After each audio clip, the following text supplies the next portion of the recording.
I apologize. I did not hit the shared screen when I was presenting the PowerPoint, so I think you've heard most of this. That I explained who I was and who the panelists are, and I deeply apologize for the technical little glitch. I had one Tuesday evening as well.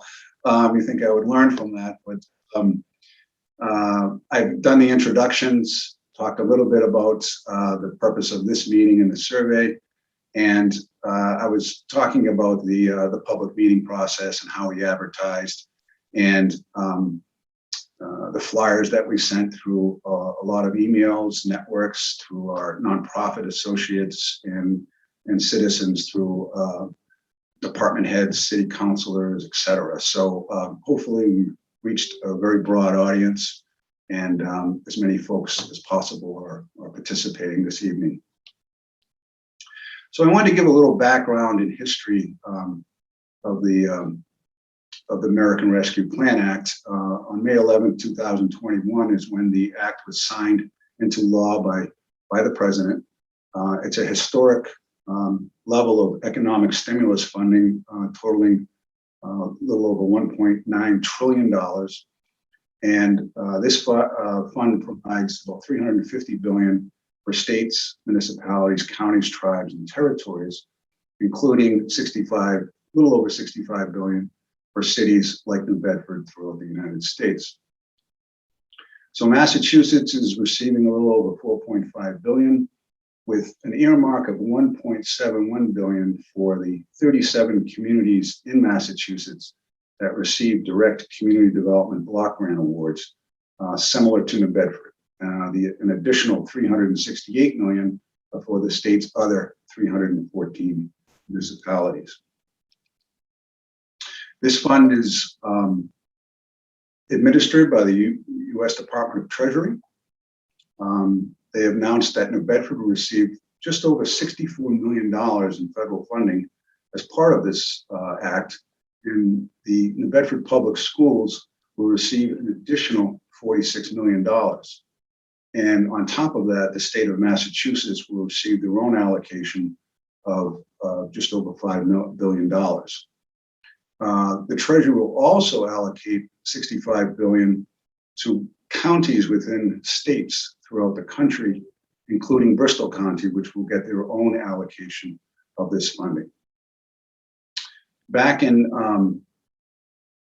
July, the U.S. Treasury released the interim final rule for the program, and this sets forth all the eligible uses for funding, ineligible uses, how this funding has to respond directly to the pandemic, and it can fill revenue shortfalls in municipalities and support communities and populations hardest hit by COVID-19. So this is a listing of active links, and this PowerPoint is going to be on the city's website. And these are a number of sites that contain great information.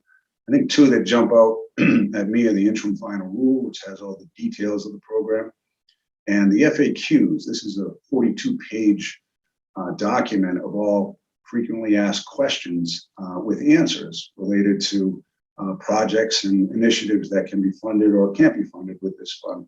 So I encourage everyone to check on those and ensure that they're looking at that information to get a more deep dive than just this brief presentation we're doing this evening.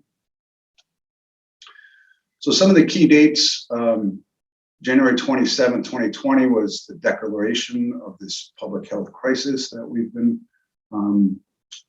dealing with. March 3rd, as I mentioned, March 3rd was 2021 was the beginning of the recovery fund, which is called the covered period, meaning that activities on or after that date are covered under the fund to be assisted. March 11th, 2021 was when the plan was signed into law. And I mentioned the interim final rule was initially issued in May of 2021. There was a comment period that ran from May till July 9th. And all those comments were incorporated into the interim final rule that was released later in July. Two very important dates, December 31st, 2024, meaning that the funds must be obligated. meaning they have to be committed to a project by that date. December 31st, 2026 is when all the recovery funds must be spent and all work must be completed. So those are two very important dates. And you can see where 2024 seems like it's a long way off, but it really isn't when you're starting to do some large scale projects with this funding. So I'm going to talk a little bit about the eligible activities for the program, and there are basically four large categories where these fundings can be spent. So the first one is replacing public sector revenue loss. So these are funds that can be utilized to help municipalities like New Bedford replace funds that they utilized or lost during the pandemic. The second category is to support the public health response, which includes mitigation efforts regarding COVID-19, medical expenses, healthcare, and certain public health and safety staff. The third major category is to address negative economic impacts, and these are both directly to workers, families, small businesses, impacted industries, and the public sector. And the last category are water, sewer, and broadband infrastructure improvements. And that's making necessary investments to improve access to clean drinking water, investing in wastewater, stormwater infrastructure, and expanding broadband access. So I'm going to briefly dive into each of the categories a little bit more. So revenue replacement for government services, as I had mentioned, general revenue is defined as revenue from taxes, current charges, miscellaneous general revenue, and it excludes certain transactions regarding the sale of investments or private trust transactions. So these funds can be used to offset the loss in those revenues to municipalities similar to New Bedford. And cities are permitted to calculate the extent of the reduction in revenue over 4 points in time. And it's December 31st, 2020, 2021, 2022, and 2023. And the reason for that is many municipalities like New Bedford are still experiencing revenue losses due to the COVID-19. So this allows a little flexibility in calculating those costs and calculating the revenue loss for those periods. The second category is supporting the public health response. So these expenses include vaccination programs, medical care, coronavirus testing, contact tracing, support for isolation or quarantine of certain populations, especially vulnerable populations that have limited access to medical or public health. A good example here in New Bedford, the mayor was very proactive in establishing early vaccination programs and testing programs to the greatest extent possible, wide distribution of masks that were afforded throughout the community. So all those efforts are eligible under this fund. It also includes the enforcement of public health orders, such as public communication efforts, enhancements to healthcare capacity, improving alternative care facilities, trying to limit the mitigation of coronavirus, especially in congregate living facilities such as nursing homes and homeless shelters and group living facilities. Excuse me. Here in New Bedford, another example of that was the opening of two closed nursing homes, and those were providing congregate relief to setting a safe setting to folks that had the coronavirus. You can also, under this category, do capital improvements to public facilities to meet the pandemic operational needs. A good example of that is improvements to public hospitals, health clinics, and adaptations to public buildings to mitigate the impacts. Many of you that have been in City Hall over the past year and a half have noticed that there were many improvements to require safe 6-foot distances between folks, shields that separated the general public from city staff. So all of those things are continuing to be eligible under this program fund. Addressing negative impacts also includes direct assistance to households. This can include food assistance, rent, mortgage, or utility assistance, counseling, legal aid to prevent evictions or things that cause homelessness, direct cash assistance, and emergency assistance for home repairs, weatherization, or other needs. In addition, internet access, digital literacy, job training to address negative economic or public health impacts are also eligible under direct assistance. Another form of direct assistance is to small businesses, nonprofits, and other industries. And these can be in the form of loans or grants. And these can be addressing declines in revenues or impacts of business closures where payroll still has to be met and benefit costs to the employees. Also for those businesses, rent, mortgage assistance that's in arrearages or utility costs are also eligible, as well as other operating costs. You can also, similarly to public buildings, use loans and grants to implement prevention and mitigation tactics such as creating social distancing, safe social distancing, and enhanced cleaning efforts and barriers and partitions. You can also provide technical assistance, counseling, and other services to assist with business planning needs. And you can also pay premium pay for essential workers with this fund. Another, in the interim rule, another 3 industries that are specifically targeted for aid are to provide assistance to tourism, travel, and hospitality industries. So here in New Bedford, obviously, tourism is a major component of our city and our economy. And these funds can be used to help bring those industries whole, as well as travel industries and hospitality industries, such as hotels that were significantly impacted by the coronavirus. And the fourth category are water, sewer, and broadband infrastructure.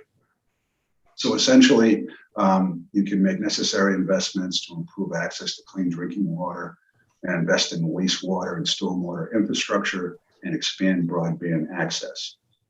So there are 2 federal programs, the Drinking Water State Revolving Loan Fund and the EPA's Clean Water State Revolving Loan Fund.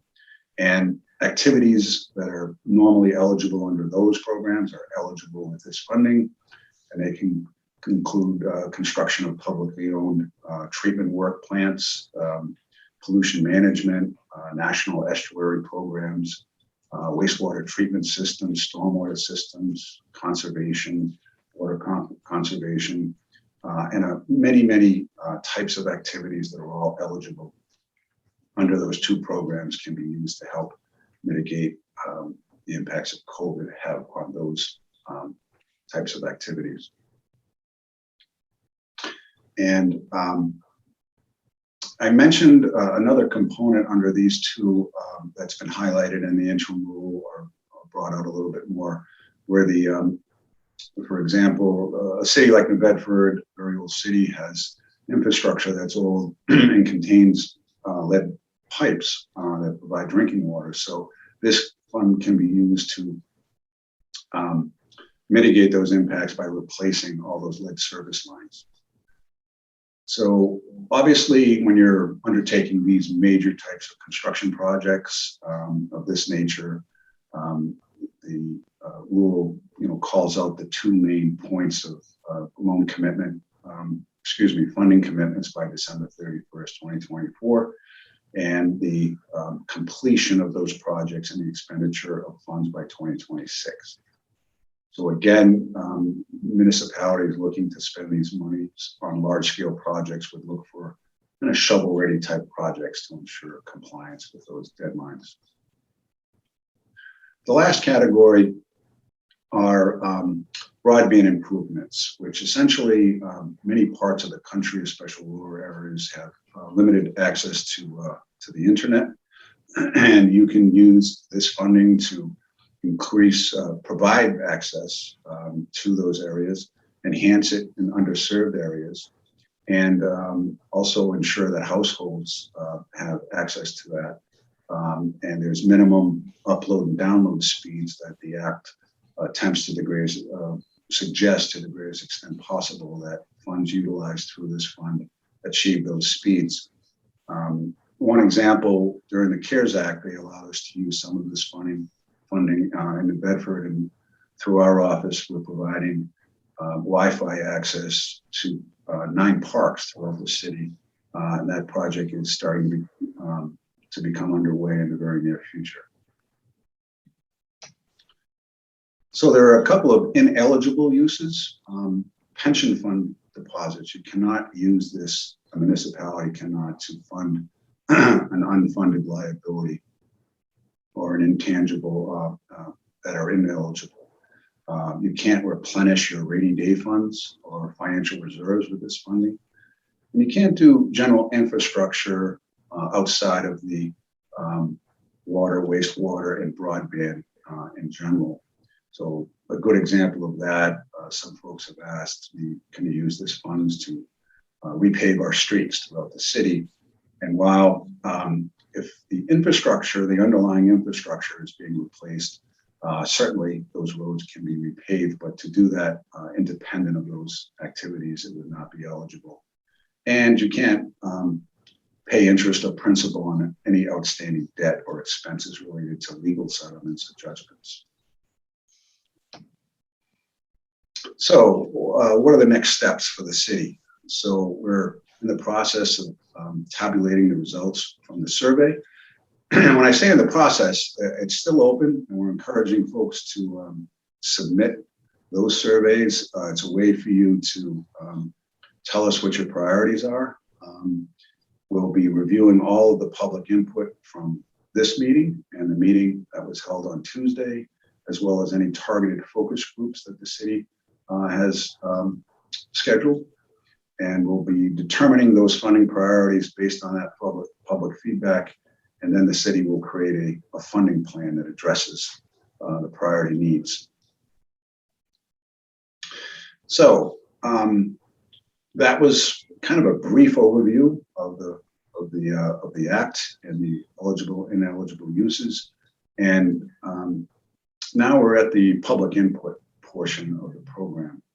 And as I mentioned at the outset, we're going to have folks submit their comments through the chat feature, which is on the Zoom application. It's the little icon that looks just like this. And you can click on that. And there's a little box at the bottom where it says, please type your response. And you can enter into it a question, a suggestion, a comment, anything related to this fund and the coronavirus and how these funds can be utilized.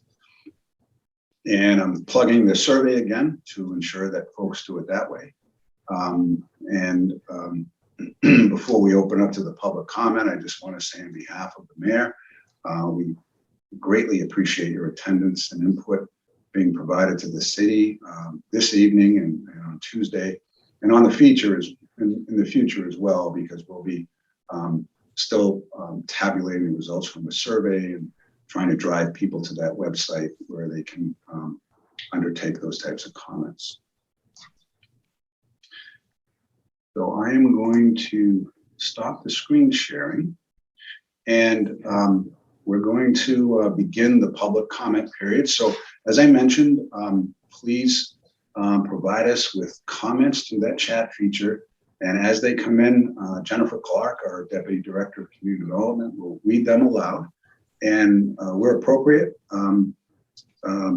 Neil Mello, Christina Conley, and Mike Gagney, and in addition to myself, will hopefully provide any insight and answers to any questions that you have. So please start to provide us with some of your comments. And we'll be happy to read them and answer any questions that you have. Okay, well, we do have comments now coming in, comments and questions coming in. I want to preface those with one that came in via email from April Funches, who asked that her message be read and entered into the public record. She states, "My name is April Funches. I'm a resident on Allen Street in New Bedford. I'm writing to you today regarding the ARPA funds that the city of New Bedford will be receiving. Due to a prior commitment, I'm not able to participate in the public input session today. I would like my email to be read on record during the input session. I'd love for the city of New Bedford to consider using this money for a few things that I feel passionate about. First and foremost, I think grants for small businesses and nonprofit organizations should be strongly considered, especially programs like Third Eye, the YWCA, and any other organizations that help our youth find positive things to do. Secondly, I would like to advocate for a one-time grant for homeowners to do renovations and restoration. A lot of homeowners, including myself, may have been furloughed for a period of time during COVID and have had to tap into savings in order to make ends meet and put food on the table. This burden has left us with no extra funds for home improvement projects. These funds would give property owners an incentive to beautify and restore their property and help our city shine. Lastly, but not least, I would like to recommend purchasing a new vehicle for our police community post-overdose outreach team. The officers and community members doing this work should have a reliable and safe vehicle to travel in while doing their important work of trying to provide resources and information to those who struggle with addiction and their family members." So again, that was a message from April Funches, Allen Street resident. So with that, I'm going to turn to the comments that have been posted, and I can see there's a number of you that have done so. So I'll just dive right in. Renee Ledbetter has written, "Funding for supportive housing for those experiencing homelessness. The city needs a central place to offer housing along with transitional support. An abandoned or unused property in the city can be rehabilitated to offer educational services and job skills, mental health supports, addiction counseling, etc., to assist in a dignified and holistic transitioning from homelessness." Sarah Terrell noted that she agrees with Renee and suggested that safe and supportive housing along with wraparound services for those facing housing insecurities. Jane Burgo has noted, "Establish a city emergency housing fund to prevent evictions and foreclosures in cases where the state cannot respond fast enough or the state cannot assist those who make over the income eligibility requirement of state assistance, but are still at risk of losing their housing."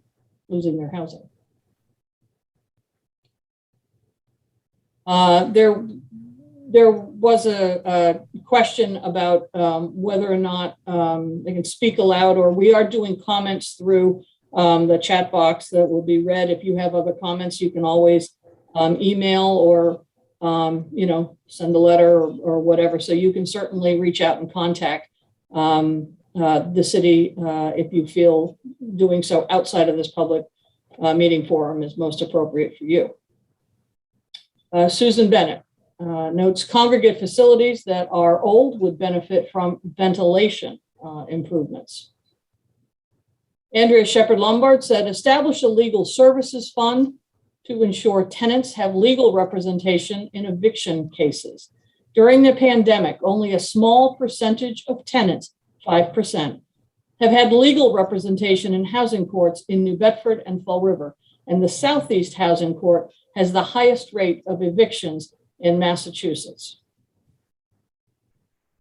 Ariana Sylvester has noted, "Establish a community center for the homeless, which would be open during the day.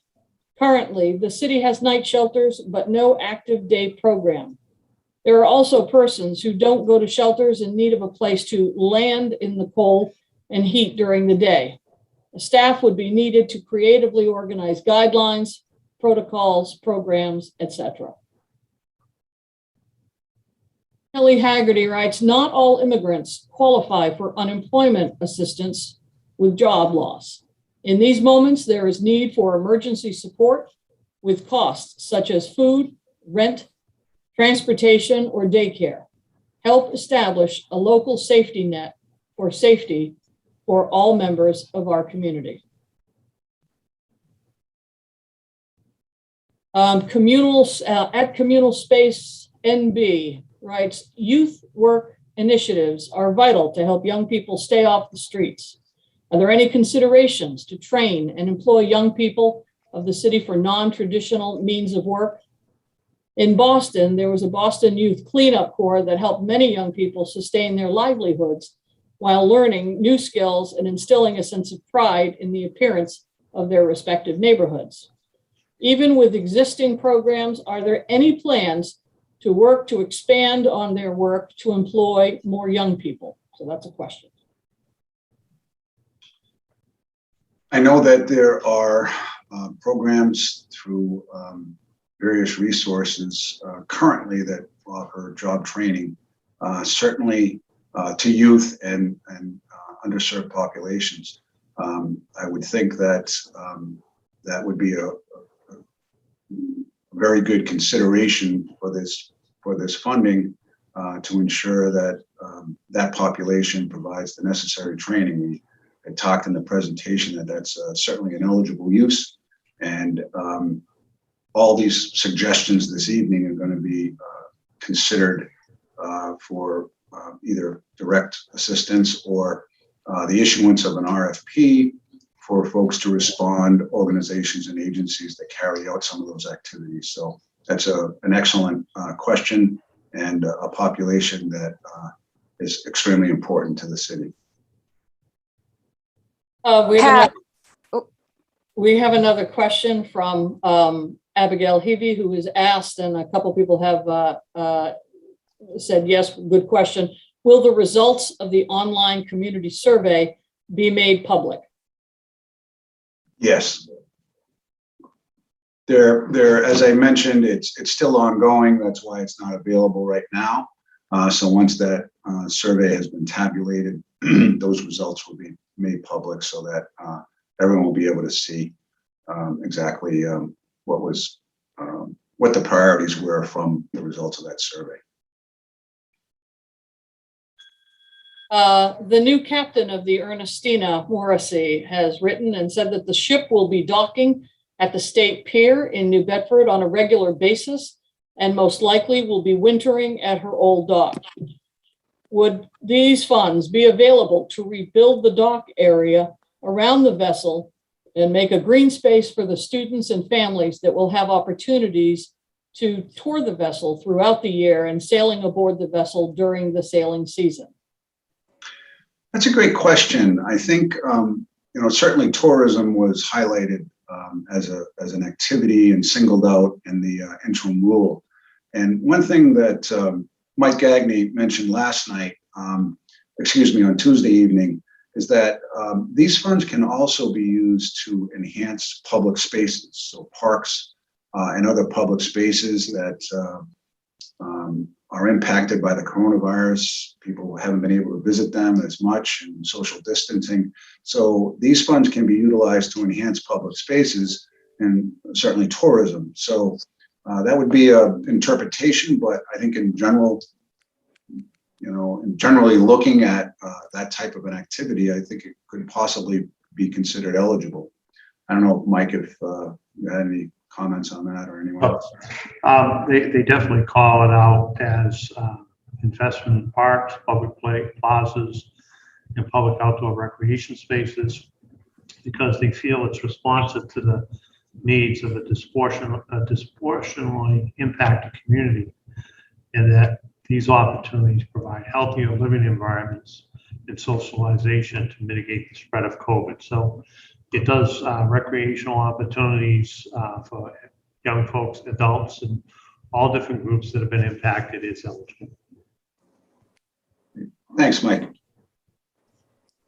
Thank you. Moving along on the comments, we have quite a few comments. We've got about 22 comments here. So moving along, Mr. Smith, George Smith asked, speaking for the Commission on Disability, all city buildings should be brought up to ADA standards, sidewalks for handicap and curb cuts, seniors and handicap always being put on the back burner. So let's throw that out there. Thank you, Mr. Smith. Dorothy notes, allocate funds for new construction or substantial renovation for affordable housing. Hardworking individuals and families have a lack of affordable housing in New Bedford. Invest in the economic, and community stability of the city by dedicating funds to the creation of new and affordable housing. Seed money could also be allocated to community organizations invested in creating affordable housing. And that is from Dorothy Lopes. Becky Arsenault asked the question, will there be an application time or will it just be allocated to agencies that are mentioned in the surveys? That's a great question. I think the city's kind of reviewing all of that right now, and depending upon where the priorities set and where the city establishes the priorities, whether that's directly to agencies that could carry that out, or whether it's through a competitive process. I think it might be a combination of those things, but that has not been finalized yet. But certainly there'll be funding available to organizations and agencies outside of the direct government of the city. Nick Dickus has asked, Damien's Food Pantry is located in Wareham. Over half of our clients come from New Bedford. Will we have a chance to apply for funding from New Bedford? I make a comment on that. One of the things, and Pat had identified the FAQs in the earlier slide. I strongly encourage everybody to take an opportunity to look at those FAQs because they really go into depth and on a lot of specifics as to what is eligible. And they also show you how you can determine that it's an impacted situation and would be eligible. On this one here, there's been much discussion because the FAQs allow for regional projects. And as we all know, a lot of the issues, a lot of the concerns we've heard over the 2 days that we've done this Zoom program, they transcend geographical boundaries. And I think there is a strong tendency to look at some of the things on a more regional basis. These communities that surround New Bedford, Wareham, and all along the South Coast, they got direct allocations of funding also. We're an entitlement community, so the money comes directly to us, but there is allocations that go to every city and town in Massachusetts, and I think some conversation should be generated on some regional approaches to such things as what Nick Dickus mentions here. Yeah, that's a great point, Mike. And just to follow up on that, I noticed that unique to Massachusetts, we don't have the same regional approach as other parts of the country. So the rule does call out that regional projects can be funded. So it sounds like something like that could be. Thank you. Ann McCrillis from Coastline Elderly asked, will funding be available to assist elders with mental health programs? One thing that we have seen and also heard from elders in our own focus groups, needs assessments and public hearings related to elders with increased anxiety, increased depression, anxiety brought on by COVID-19 because of their social isolation.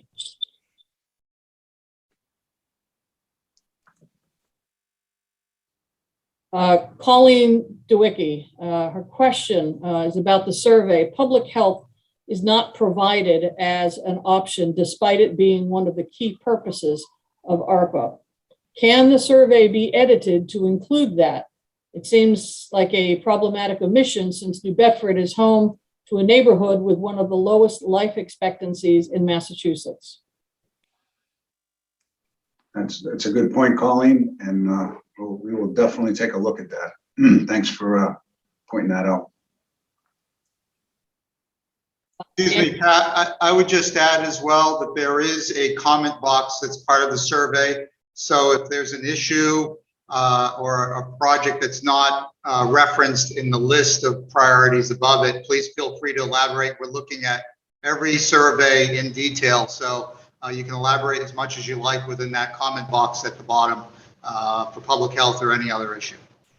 Thank you. Great point, Neil. Thanks. Thanks, Neil. Andrea Shepherd-Lombard says, use a portion of the ARPA funds to support an unarmed civilian crisis response team of clinicians on 9/11 calls involving mental health and substance use disorder circumstances. The city of New Bedford applied for a state grant this summer for this purpose. However, if the city does not get the grant, which we hope that they do, or if they're funded by the state, ARPA funds could be used to make a more comprehensive program. Kelly Haggerty asks, notes with at Colleen that this is an important question. Thanks for bringing that up. So kudos to Colleen for bringing that up. Jeff Rogers, New Bedford resident, says, first and foremost, this funding should be used for the upgrade and repair of New Bedford's water and sewer system and to bring it up to EPA standards. This would help homeowners with rising sewer and water fees and benefit the whole city and its future. Rick Andrade says, fund a program to make it possible for all the families on Section 8 to be able to use their voucher to become a homeowner. Section 8 was part of the affirmative action bill and allows vouchers to be used for rent or for mortgage. Unfortunately, in New Bedford, the department has not made this reality a possibility for the families on Section 8. Jack Livramento says, fund more ESOL classes in the city, affordable and accessible, leading to better education and economic opportunity for residents. Local programs often do not have the funds or staffing capacity to meet the need with wait lists of 100 or more. Colleen DeWicki also adds a comment. She says, every use of ARPA funds should be connected to social determinants of health, the conditions people experience that affect their health, including economic and geographic factors. For example, improving sidewalks makes neighborhoods safer to walk, which improves health conditions and neighborhood quality. All lead water pipes should be replaced, improving health and educational outcomes for kids. Workforce supports improve economic conditions, which are linked to public health, and so forth. Marissa Faye Martin says, funding for the city's early childhood education system. And she says specifically grants for early childhood educators to attend higher education programs and professional development workshops. Grants for local nonprofit childcare centers in the city. Support for nonprofit initiatives to open new childcare centers. The creation of a public school or schools for infants through pre-K students. And funds for families to afford childcare at the expense of 7% of their income. Robin Wiesel says, would structural improvements and expansion projects for nonprofits be eligible, or is it just programming and revenue loss due to COVID? So that's a point of clarification. Great question. I guess one of the eligible categories, I think everything that is associated with this funding has to kind of relate back to being impacted by the coronavirus and how activities that we undertake mitigate those impacts. So if there was a way to demonstrate that through a public facility improvement, it could very well meet the standard for the program. Pat, can you hear me? Yes. Hi, Christina. Hi, this is Christina Connolly. There's another little clause in the FAQs that points out that if a given capital project was delayed due to COVID-19 impacts, then that is a way to make the case for a capital project being connected to the pandemic. Great. That's a great point, Christina. Thank you. Comment from George Smith, speaking for the Council on Aging, a city of 100,000 people, we definitely need a new senior center for wellness programs, dental programs, exercise programs, and fall prevention programs, and many other livable communities, age-friendly, must be funded. Housing for seniors. Said Pat mentioned 2 nursing homes would be ideal for housing, mental health, increased because of COVID. Senior needs assessments and that have been conducted shows broadband internet has been #1 in recent surveys. And then Christian Smith say, I'd like to see a master plan that includes a timeline, cost estimates for construction and remediation, as well as potential collaboration with organizations such as Groundworks, Youth Opportunities Unlimited, and city departments created both for the North End, Flora B Nature Preserve, and the South End's Victory Park, both unique and underutilized areas of the city, in order to benefit our residents, our citizens, and to provide natural spaces that proved so important during the pandemic. I just wanted to make a comment on the types of park improvements that you make. One of the requirements under this, if you're going to do projects such as that, they have to be located within qualified census tracts of the city of New Bedford. And those are very large areas, largely around many underserved populations, but that's one of the caveat when you undertake a specific park project. So I just wanted to make that folks aware of that. Thank you. Comment from BG Shanklin. Will qualifications for funding eligibility be defined soon and before the actual application process begins? And what do you expect is the time frame for that? Your initial list of requirements suggests that many of the items listed above might not be fundable, depending on the ability to directly relate them to pandemic-related incurrence versus the usual infrastructure process. Examples of fundable and non-fundable use will help organizations better direct their time and requests. Well, and other folks on the panel can feel free to weigh in too. I think one of the things that we were waiting for is that this is an interim final rule, and there were a lot of comments provided by states, municipalities across the country on eligible uses, most, for municipalities and revenue loss, as well as other activities. So it's still kind of a little bit of a work in progress, but I don't know at this point we could state a specific time frame for the release of an application or the establishment of those criteria at this point in time. I don't know if anyone else has any comments beyond that. But that's kind of where we're at right now. We're still kind of in the evaluation phase, so we really can't commit to a specific time frame at this point until we kind of complete the public input process and establish some priorities. Yeah, then go ahead. I would only, again, encourage folks to look at the FAQs that came out just before the interim final rule. And they really go into a lot of specifics. They basically set up as questions with the U.S. Treasury answering them. And they give an awful lot of examples of things that are eligible. But one of the things you find, and you touched on that, was the issue of it's a non-exhaustive list.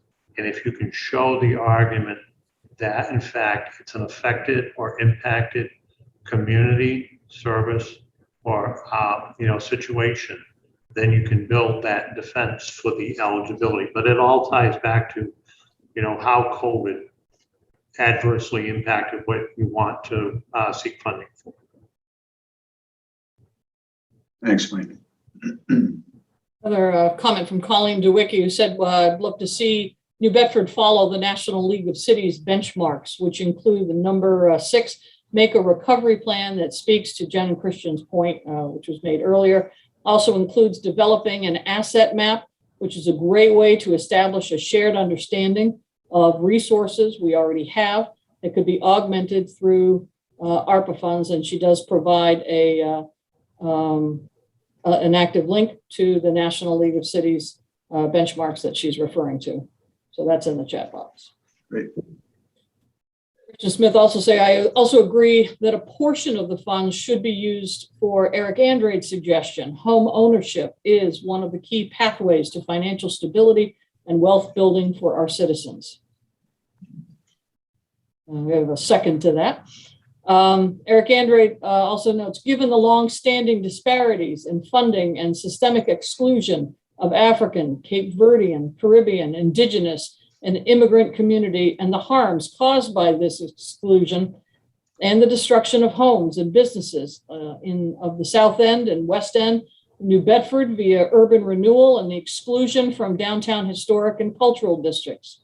Will the projects that are funded look at the disparity and lack of inclusion for marginalized families, organizations, and businesses?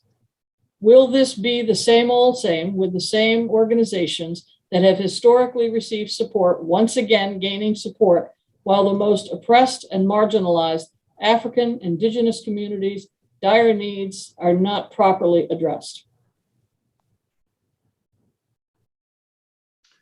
Oh, I appreciate that comment. Thank you.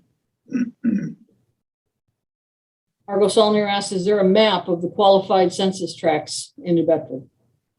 Yes, there is. And I think that's something we can get up onto the website that's established. Corey also agrees with Eric Andrade's comment, and he said, I found on the media's somewhat recent podcast, 40 Acres, a great primer on the eviction crisis and how much folks of need can benefit from home ownership, among other information beyond the typical gentrification debate. He also offers a link to that podcast.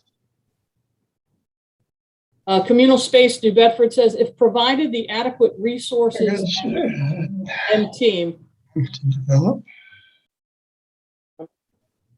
if provided the adequate resources and team, the communal space would be happy to hold job training and home ownership training for the community that ties directly into jobs that will derive from this funding in our location.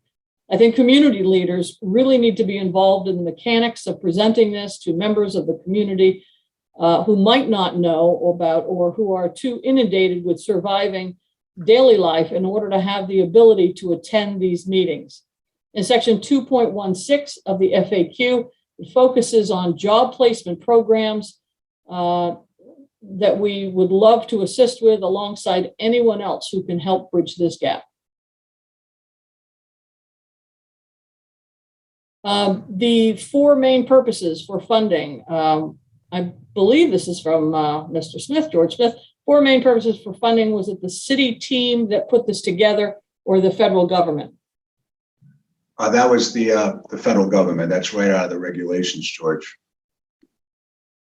And I mentioned, for example, within there, it didn't call out specifically park improvements, for example, but that's an eligible category. So there's some deeper dives within those four categories, but those are the four broad categories that the U.S. Treasury established, and we're just following those guidelines. But within those, there's a lot of things underlying that as Mike Gagne had mentioned, the FAQs really and the interim rule really go into a much more deep, in-depth analysis and description.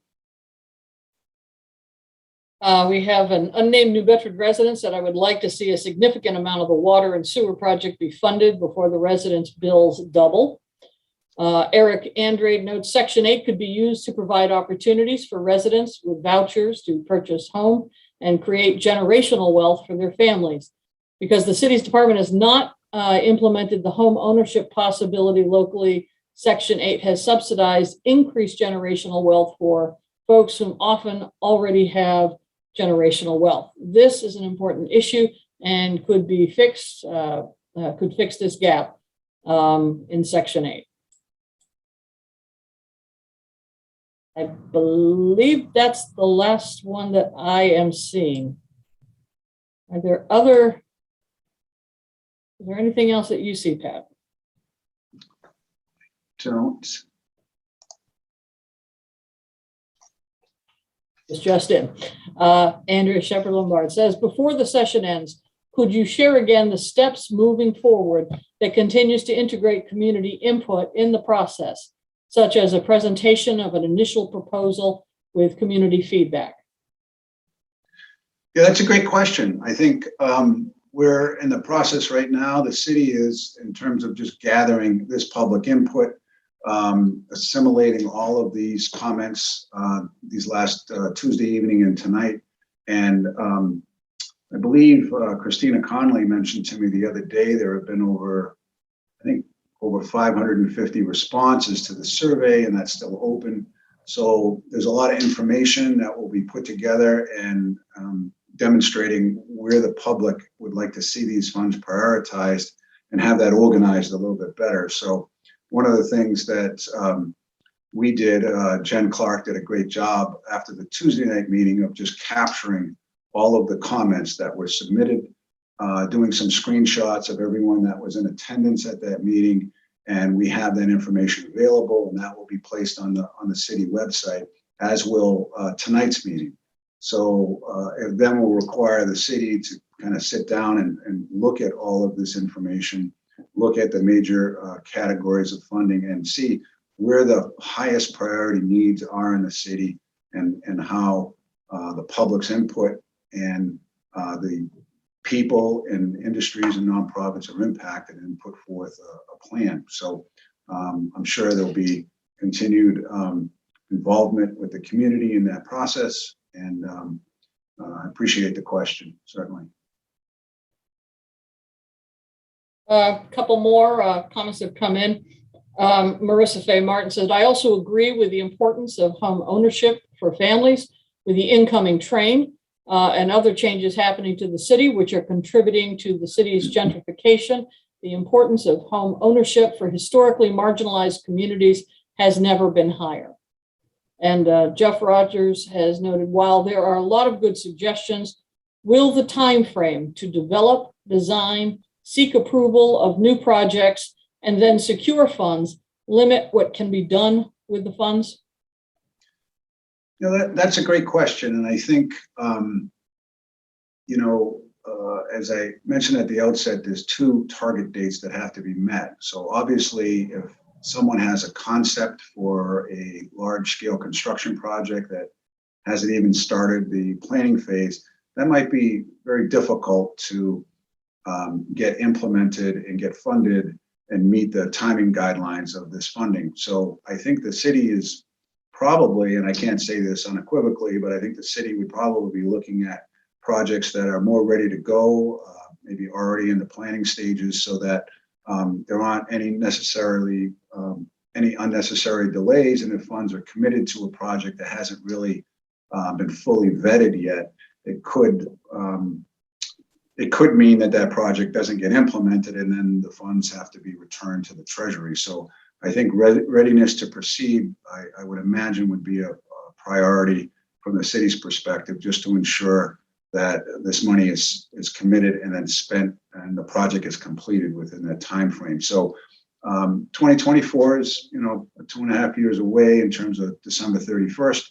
So I think, and then you have till 2026 to complete the project, December 31st, 2026. So, looking at where we are now and developing, allocating that funding out, which should give enough time for, projects that are feasible within that time for period to begin and be completed. That's a great point, Pat. The other thing I would say is, this is one-time money, right? And it has a limited shelf life. So the projects or programs that need to be that look to be funded need to, either be of a short duration by their design, or be or establish a mechanism for continuing the project on if it's a program versus a project, like a physical construction project on, to continue that on an ongoing basis after the period of, that this money runs out. So those are the other thing that will be looked at is the capacity of the applicant to carry out the project or the program. So that will be very closely looked at as well for the funds that are distributed to outside organizations. I do not see any additional comments or questions posted at this time. So I think that concludes the public comment portion. We do have a thank you. The meeting was informative. And as always, we hope for the best for New Bedford's future. I think that's a perfect way to end the public comment section. So I turn it over to you, Pat. Jen, thank you. Again, I did a fantastic job tonight reading all those comments and capturing I do agree. everyone's. I had to give you an atta girl for that one, definitely. There you go. Great job. And on behalf of Mayor Mitchell, Neil Mello, Christina Conley, Mike Gagney, and I noticed Damone Chaplin, our Director of Health, has joined the meeting, and he was unfortunately stuck in the waiting room, and I didn't see that. He arrived to the meeting late, so we got him in, and thanks for joining us, Damone, as well. But especially thank you to you all for taking an hour out of your busy lives to participate in this public meeting and provide us with this meaningful comment.